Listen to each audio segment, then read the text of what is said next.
In this video, I'm gonna talk about Wonder Boy: The Dragon's Trap. This game is 30 years old. Admire the sheer beauty of the art direction. From the good old days back when video games were a form of artwork, Disney cartoons were still drawn by hand, and beige was still considered an ideal color for the exterior of one's personal computer. The true story is that this game used to be known as Wonder Boy 3, a sequel to a game called Wonder Boy in Monsterland.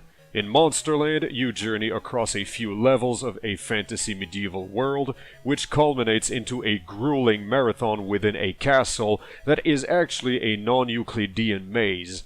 Once you get to the end, assuming you can find it, you confront a fearsome dragon in traditional fantasy game fashion. The sequel starts you off into a heavily simplified version of the Maze Castle and against a weakened final boss, proving that the developers should have sued Konami for trademark infringement upon release of Castlevania Symphony of the Night.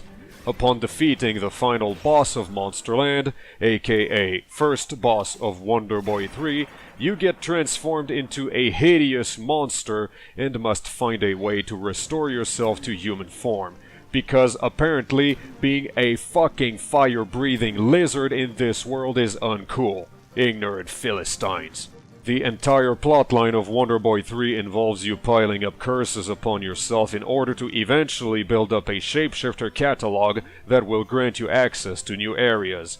I have to explain this at length because no effort was made to convey this as the quest motivator unless you read the manual. Since you have not read the manual, you have no idea that what you are looking for is named the Salamander Cross, which has the power to remove all those pesky curses from you at the cost of also including the really awesome lion form. Apparently, according to the furry genre, either all of it is okay or none of it is. The game is broken up into several areas, each of which are accessible by one particular form you take. Each form of yours possesses a specific ability that allows you to reach places that the other forms cannot. The lizard form can shoot down enemy bullets, the mouse form can run on walls and ceilings, and so on and so forth. Controls are based on the Sega Master System 2-button controller, therefore an attack and a jump. Consumable magical items are available as a means of alternative attack or crowd control, and while these were used by way of a key combo in the original game, the remake simply assigns this to an extra button. Interestingly, this game does not have a block button of any sort. Instead, you simply hold up a shield full time and move it out of the way when attacking. To season the dish, a simple inventory of swords, shields, and armor suits are scattered around for you to purchase in various shops. There is a crafting system, and that is, you use money to craft your equipment. There you go, enjoy. Monster loot consists of money, consumable magic spells, and the occasional health replenishing heart.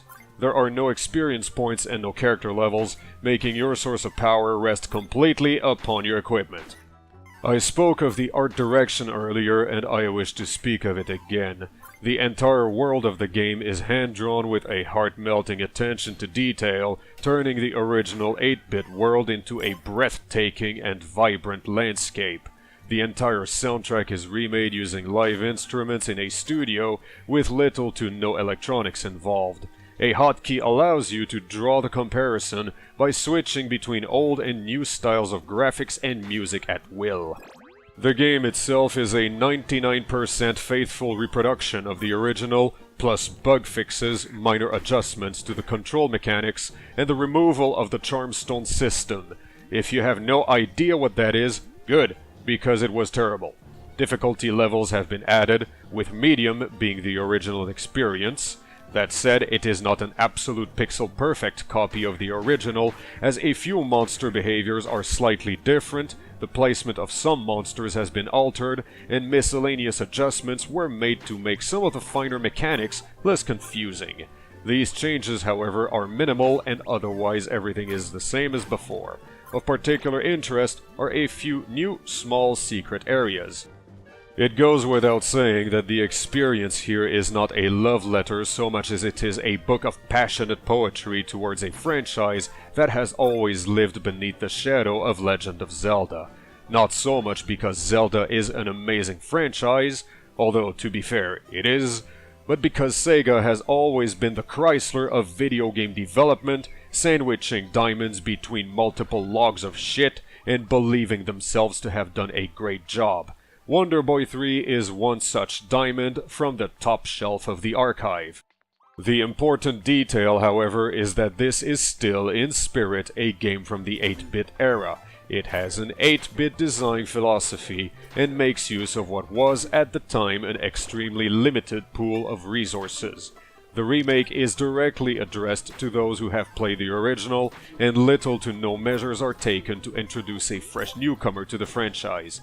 The latter prospective players are more likely to find themselves at ease in another game called Monster Boy and the Cursed Kingdom, a looser reimagining of Wonder Boy 3, which, as of April 2019, is out for consoles and upcoming for the PC.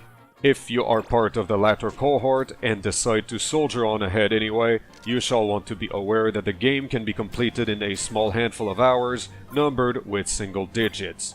You are not going in because you want to play a game made according to the standards of today, but rather because you appreciate the heritage, dare say, the rustic appeal of the design, and the patina around those bits and baubles reminding us of our humbler origins. There is a fresh coat of paint, and the underlying infrastructure is completely new so that it is up to modern code, but fact remains that this fascination for the old-fashioned comes with issues that had been eradicated well before you were born.